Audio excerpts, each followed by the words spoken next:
Good morning and welcome to Nature Watch. Nature Watch is sponsored by Wedel's Nursery, Floral, Garden, and Bird Center at the corner of 12th Street and Millam Road. And now your host of Nature Watch, and hopefully he doesn't have the hiccups, Gary Miller. I do not have the hiccups. Good morning. You take over for a while. Oh, nice, comfortable morning out there this morning. Yeah. Oh, my goodness. I was actually tempted to lose a lot of sleep last night and go out and look at the Perseid meteor shower, and because nice and cool, maybe the mosquitoes weren't out flying around, and I decided sleep was more important.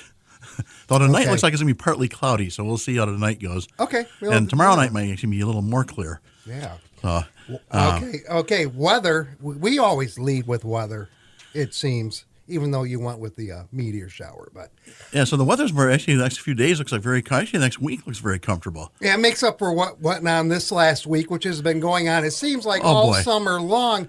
I drove earlier this week down through St. Joe County.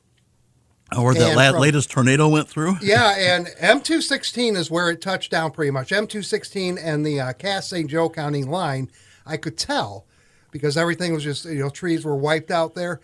Down Null Road, which is about 2 miles south of 216, so that the tornado did make a northwest to southeast track. There were two houses out in a field, but they were surrounded by trees. The trees were totally wiped out. I'm surprised the houses weren't. Oh, wow. I kid you not. It was just ugly. So I've actually, when I was actually probably about junior high or so, there was a tornado watch out, and happened to glance out the window and saw a small tornado touch down several miles away, and then saw it come back up and it went back down again. And actually, it took out some trees and some friends of my parents, and the tornado bounced over the house, didn't touch the house, and took another tree down in the backyard.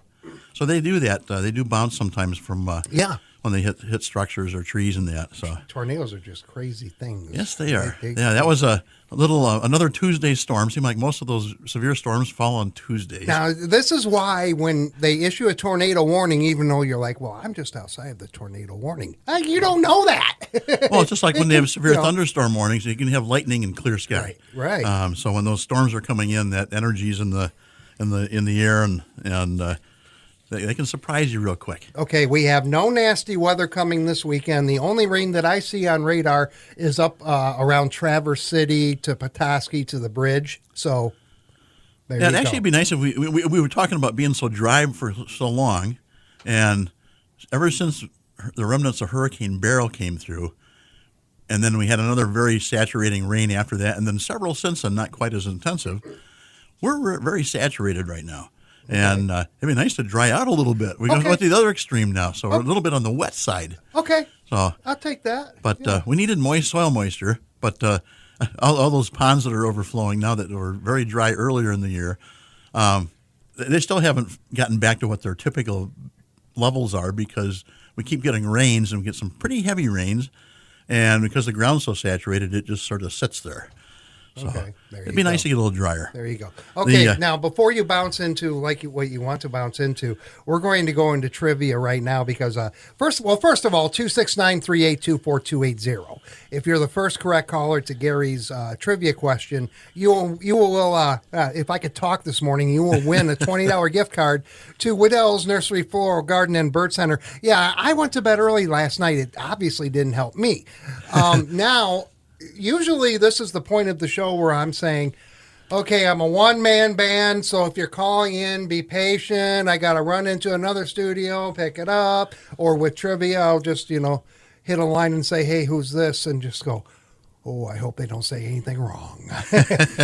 But we have a phone screener. Yay! Jacob is here. He's sitting in master control, and he will be answering the phone when you call. Yeah, call in with the trivia answer, and then also call in if you have any comments or anything you've seen, maybe some Perseid meteor shower or some observations. Yeah, we'll keep Jacob busy today. Yeah, that's right. Let's kick him off. Let's get him really working here.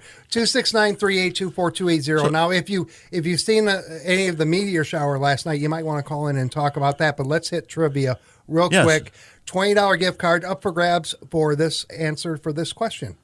So in this last week in the news, there was a little article about a group of fifth graders in West Michigan that have proposed an official state insect. What is the insect? It's been in the news several times, but this last week it was in the news again. So, again, a group of West Michigan fifth graders have proposed a state insect. What is the insect? That really bugs And we don't have an official state insect. That really bugs me. Sorry. No, we're actually one of two states that don't have an official state insect. Iowa is the other one. Some states have multiples. They have a state insect. They have a state agricultural insect, which has typically been the honeybee. Some of them have a state butterfly. They have all sorts of different state creatures. So Okay, repeat the question again, and let's put Jacob to work. yeah, so this last week in the news, a group of West Michigan fifth graders have proposed an official state insect. What is the insect? And I'm not going to throw out the obvious answer because I'm going to let somebody else try to do that. 269-382-4280. If you want to take a crack at this, again, a $20 gift card up for grabs. And please, this friendly reminder, if you have won from us in the last 30 days, let somebody else win. Yes. So, yeah. So it's interesting looking at over the years there have been numerous insects that have been proposed for become the official state insect, and none of them have gotten to that point yet. So it's interesting to see if something will happen this legislative session. I noticed the DNR actually this last week put out a little news release too, and they titled it "Beetle Check, Time to Look for Invasive Asian Longhorn Beetle." And they did this in coinciding with August, which is Tree Check Month from the USDA, and it's a time to look for those egg masses from those invasive insects, or to take a look at trees and that. So far, the Asian longhorn beetle has stayed out of Michigan, but we do want to really look for those indications. If you go to the DNR website, they have what to look for. They actually have a pretty good size exit hole if the boar have been in the larval stage, have been in the trees. And so they called it Beetle Check. It's something to do between now and the anticipated September release of the Beetlejuice movie sequel. Yeah, I knew there was a tie into that. I saw Yes. I saw the trailer for it last night. I thought it was humorous. We're talking about nature and beetles, so Beetlejuice, Beetle Check. So I'm intrigued by that movie, and I normally don't get intrigued by movies. Bob, do you get intrigued by movies? Hey, good morning, guys. Hey, good morning. How about the stonefly? That is correct, Bob. Wow. Hey.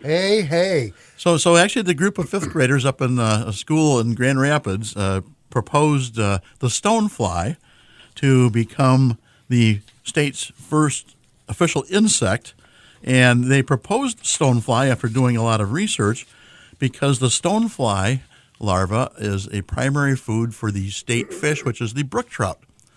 And so they've proposed that. There's actually been a bill introduced in the Michigan House and in the Michigan Senate to make the stonefly the official state insect. That has been referred to committee. But also in the mix are a bill that have proposed to introduce or actually designate the black swallowtail butterfly as the state butterfly or potential state insect. So we'll see if that comes to fruition and what happens with that. Over the years, there have been other proposals for the monarch, the Carner's blue butterfly. No one mentioned mosquito. Come on. Actually, that was one of the things that was mentioned in one of the articles, that somebody sort of tongue-in-cheek suggested mosquitoes. There you go. All right, hey Bob, you're a big winner this morning. I need you to hold on the line. You have a $20 gift card coming from Wedel's. I need to put you on hold, send you back through the glass, then I need to run into Master Control and let Jacob know what he needs to do next. So stand by, okay? I'll be waiting. There you go. Thanks, Bob. And we'll be back with more Nature Watch after this right here on WKZO. Do you have something in your landscape that you'd rather not look at? Now is a great time to plant an evergreen hedge while Wedel's has their local grown evergreens on sale. This week, save 50% on your choice of arborvitaes that make a great looking year-round green screen. Some favorites include Techie Arborvitae, Green Giant, Spring Grove, and Emerald Green Arborvitae.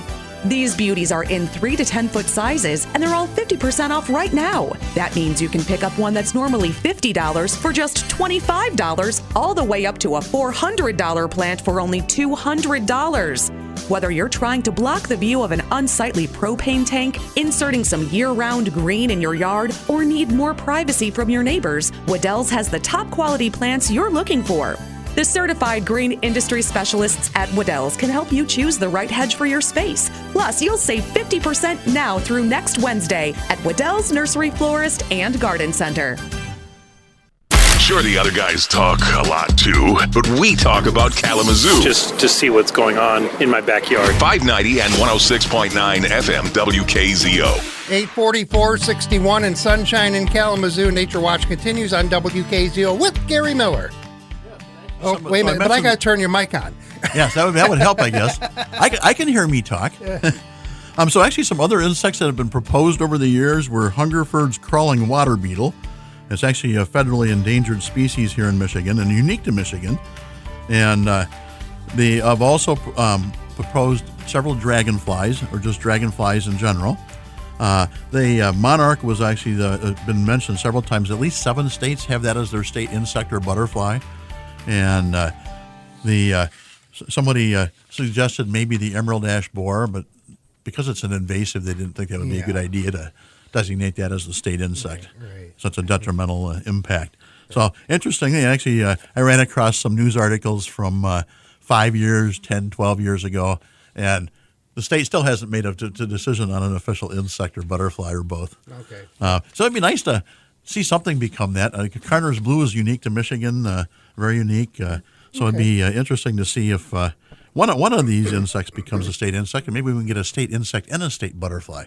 Okay. That'd be neat. Questions for Gary, 269-382-4280. If you saw the meteor shower last night, we definitely want to hear from you, or any other nature questions as well, not just the meteor. So actually I've been seeing a lot of, I mentioned the last couple of weeks, the birds are starting to flock up on that. Earlier this week, I was out working in the yard, and I look up on the power lines near my house, and there must have been 200 or more swallows up there. And it was a mix. There were a lot of barn swallows and tree swallows, but there were also some brown the northern rough-winged swallows, and there might have been a bank or cliff swallow or two in there. Didn't have my binoculars with me to look at them. They were moving around quite frequently, and I've just guesstimated at numbers. I sort of counted on one of the lines, and so I thought, we've got about 200 or so. So they've flocked up somewhat. They typically have mixed flocks. I've also seen a lot of hawk activity in the last week. Driving along the road, see hawks perched on a power pole or some tree or so. We've had a red-tailed hawk at Wedell's that nests somewhere nearby and comes in frequently. And one of the birds, another bird was chasing it. It looked like a red-winged blackbird, trying to annoy it and make it go away. And the hawk just about hit a lamp post. It was that low. And wow. So. You know what? When I'm looking at things, and this is definitely nature driven, and it goes with the animals starting to prep for fall. It's amazing how quick everything changes this time of year. I mean, we go from sunshine, early sunrise, late sunset. We have 14 hours, 4 minutes of available sunshine today. With a 6:45 sunrise, sun will set tonight at 8:49. And just think about it. This is August 10th. Yes. September 21 will be at 12 hours.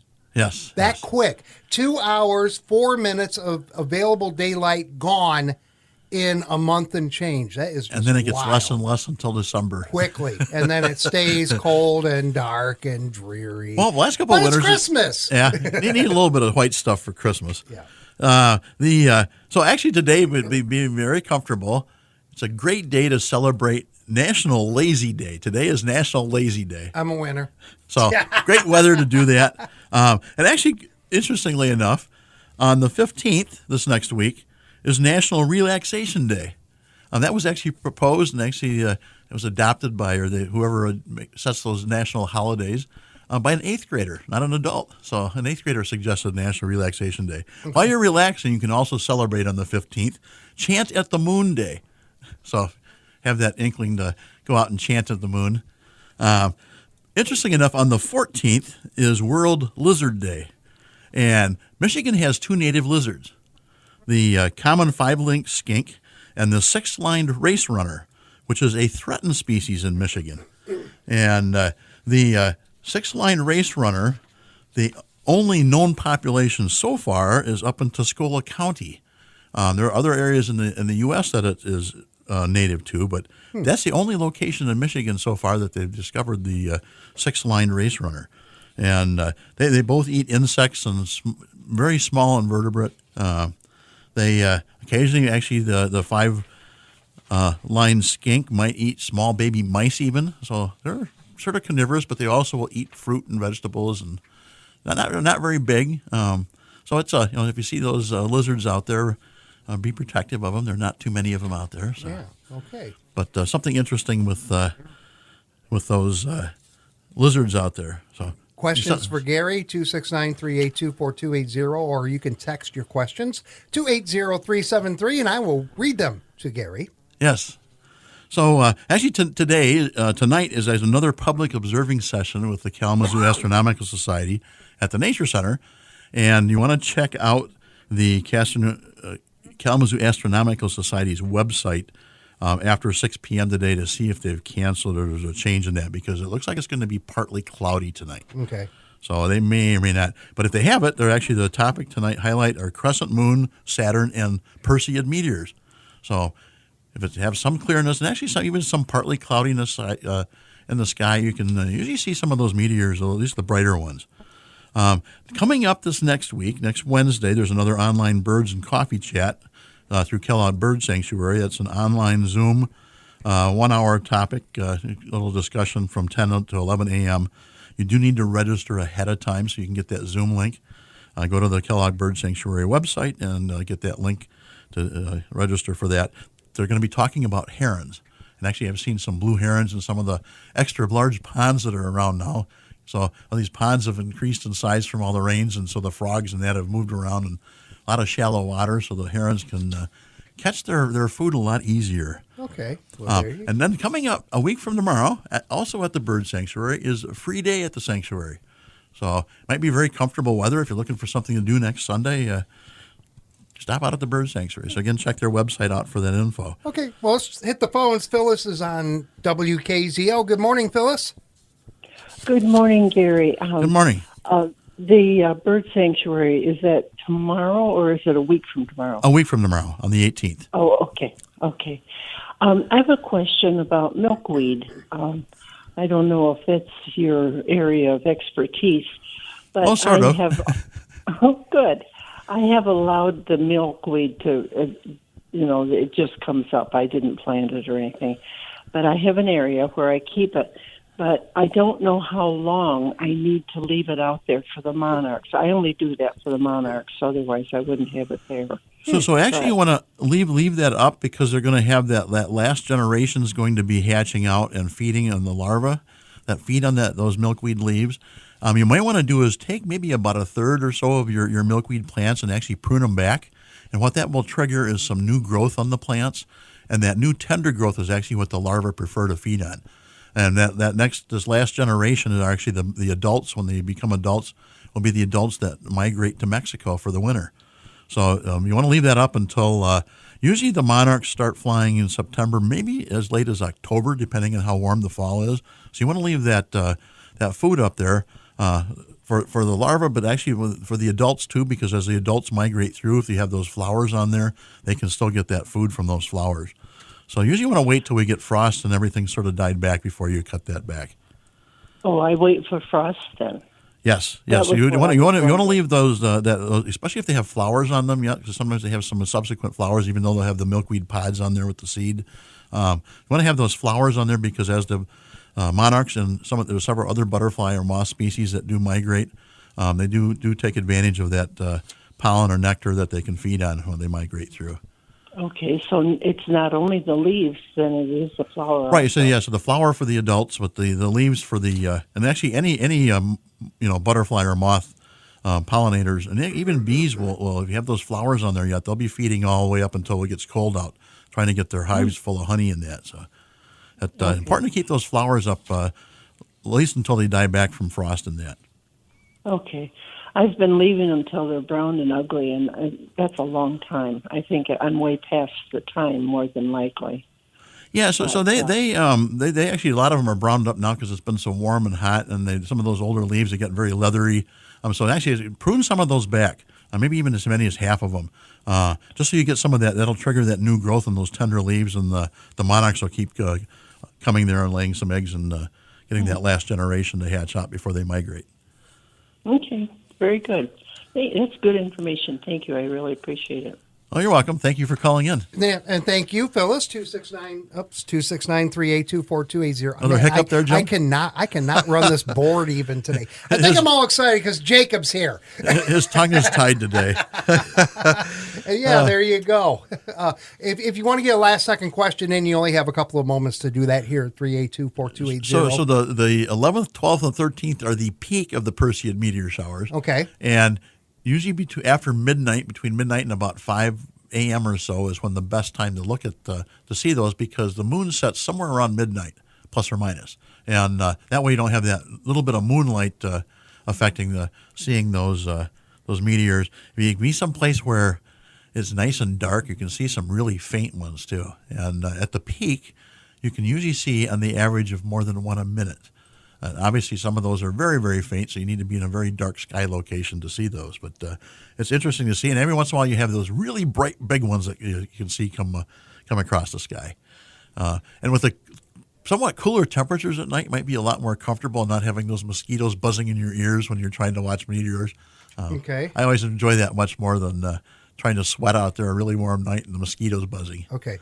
Someone, we're getting close to wrapping this up, but someone's really working Jacob this morning. Oh, that's good. You want to know who it is?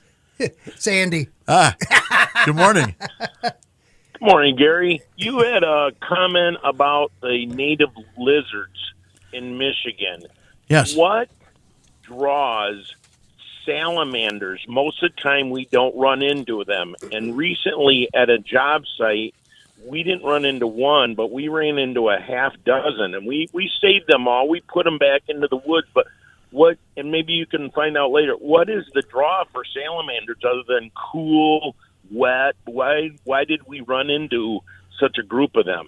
Yeah, so the salamander populations, and they look like a lizard. They're actually a little different. They're not actually officially a lizard, but salamanders like that cool, moist area. And usually you see them a lot of times in rotting vegetation, leaves in that, or in wooded areas. And usually when you see one salamander, there's usually a population around there. So they have little localized populations. They're not just scattered everywhere. And they'll kind of startle you. They're not a nuisance, but they're kind of like, oh wow. Yeah, and you have to be careful with salamanders too, because they have sort of a mucus coating on them that protects them from all sorts of pests and that. And so you don't want to disturb that coating on them and make them unhealthy. So, they do startle you. And we have several different salamanders here in the state. I know when I was growing up in our well pit, we always had salamanders that would be residing there. And so they're a benefit, correct? Oh yes, actually a definite big benefit. They eat a lot of insects, and some of the salamanders will actually take care of some of that rotting vegetation, but mostly insect. They eat a lot of insects in that, and they're not a detriment to anything as far as plants or anything else in the environment, except those insects that they eat, I guess. Yeah. Well, it's really unusual that most of the time you don't run into them, and then all of a sudden at one job site there was a lot of these, and it was just not one but a half dozen. We put them in a pail and then put leaves on them, and then put them back in the woods later on that day. So. Yeah, if you need to relocate them, that's a good thing to do, and get them someplace where it's dark and moist. They will move so they can find that location again, but they do like that moisture that helps keep their skin nice and healthy too. Yeah. Thanks for the advice. Hey, Andy, we'll see you in a moment. All right, I'm guessing he's probably sitting in the parking lot. Yeah. It's very, very possible. Andy Wedel is up next. Gary, closing thoughts for today? Yeah, so actually with the nice and comfortable weather, get out and enjoy the outdoors. A great time to go out and experience outdoors. Don't have to worry about sweating too much. Don't have to wear that mosquito repellent because the mosquitoes and ticks are still around. That mosquito repellent helps repel those ticks too, even though they're not officially an insect. Right. And they're in that arachnid family. But lots of mosquitoes out there yet. Oh, my goodness, though. With all those water sitting all over, we're going to see mosquitoes for at least several weeks yet until it gets colder. I was glad to see all those swallows by my yard. I was hoping they would eat all the mosquitoes they haven't yet. Okay. There's plenty of food for them yet. Well, there you go. Yeah, Gary, thank you. Oh, thank you. And thank you, folks, for listening to this edition of Nature Watch. Tune in each Saturday morning at 8:30 for Nature Watch. It's brought to you by Wedel's Nursery, Floral, Garden, and Bird Center at the corner of 12th Street and Millam Road. You can't miss it. It's right at the roundabout. Up next, CBS and local news, and then Andy Wedel with Over the Garden Fence right here on 590 and 106.9 FM WKZO.